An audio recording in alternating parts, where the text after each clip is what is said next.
Hello everybody, and welcome to my video on how Matthew chapters 16 and 18 do not support the Roman Catholic view of the papacy.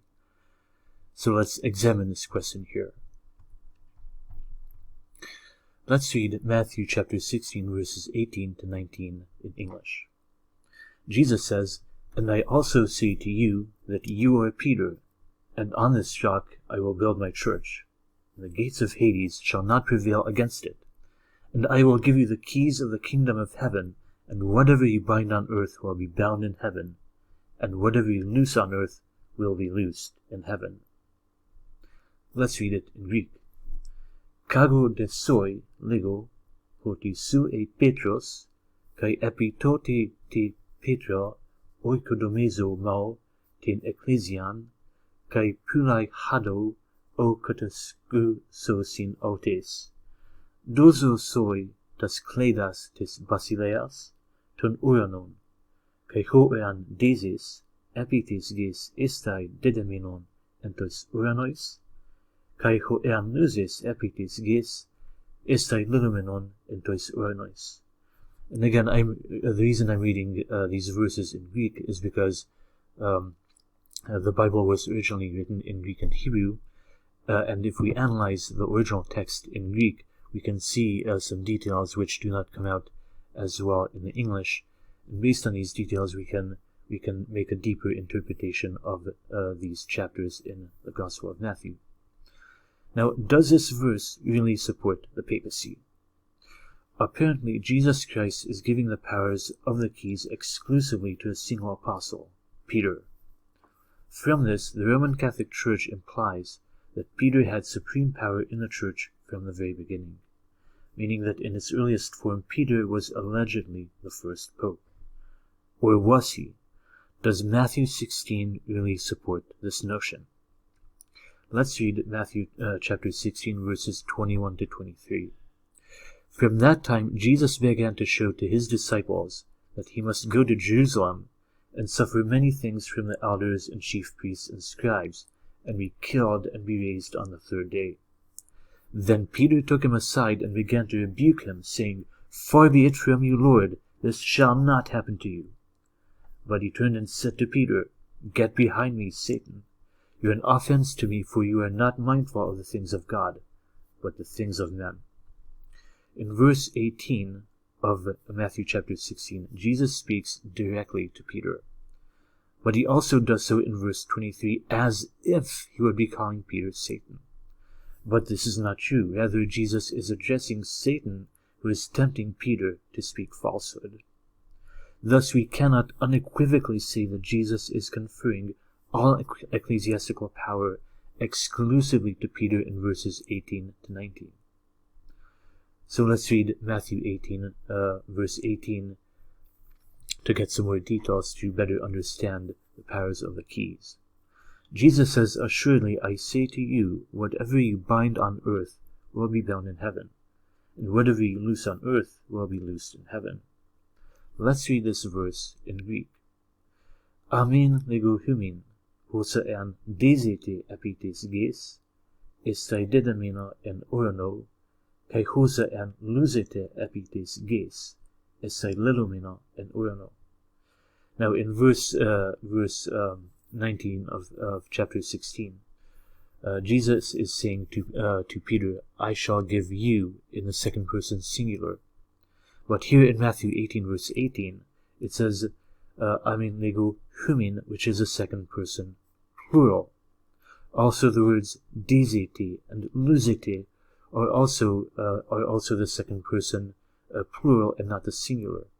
From this, we can infer that Jesus Christ is giving the powers of the keys not only to Peter, but to all the apostles. It's like as if though Jesus would be saying, "I'm giving you all, or all of you, the power of the keys to bind and to loose." In order to understand this, let's learn a little bit of Greek. There are four main grammatical cases in Greek.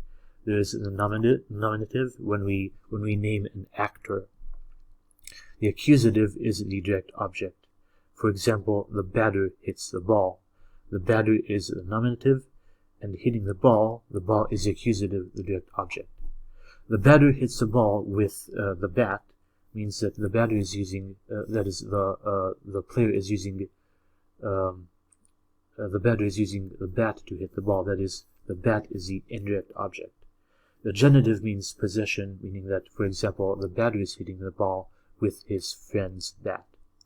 Now, in Greek, the second person singular, if we look at the different conjugations of the word you in the singular, is a su in the nominative, sa in the accusative, soi in the dative, and so in the genitive. In Matthew 16, we see how Jesus says, dozo soi, meaning that I give you, seemingly to Peter alone, the powers of the key. However, as we saw 2 chapters later in Matthew 18:18, Jesus is addressing the apostles.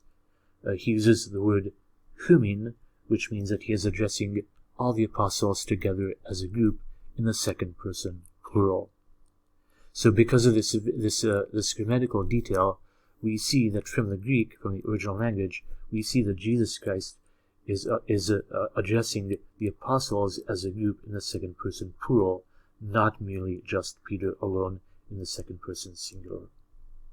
Now, what is the true meaning of this verse of Matthew 16 verses 18 to 19 and chapter 18 verse 18? Jesus gives the power of the keys to all disciples, all of his apostles, since they represent the church. However, by transitivity, this power of the keys is extended to every single believer in the church. Every time a believer in Jesus Christ preaches the gospel to a sinner, they proclaim the door open to heaven for them if they believe. Hence the keys. Of course, we use keys to open and close doors.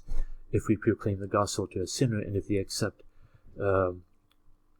salvation in Jesus Christ, it is as if we're opening the door to that person so that they can enter the kingdom of heaven. So the keys represent the power of the church to admit and exclude people into or from the kingdom of heaven via repentance or apostasy. However, they do not do it perfectly, because even in the church we are sinners and we do things. We sometimes make faults. We sometimes admit false believers into the church, and sometimes we unjustly excommunicate some people who are actually true believers.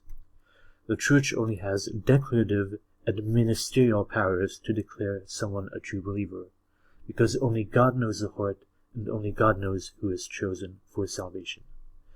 As opposed to this, the church has no magisterial power to make new laws or to bring about new revelation. The Bible is pretty clear that there is no pope. The Bible does not mention the pope as an office, for example, in the list of church offices mentioned in Ephesians chapter 4 verse 11, which says, "And he himself gave some to be apostles, some prophets, some evangelists, and some pastors and teachers." The Roman Catholic titles such as cardinal or archbishop or pope are simply not listed among these offices.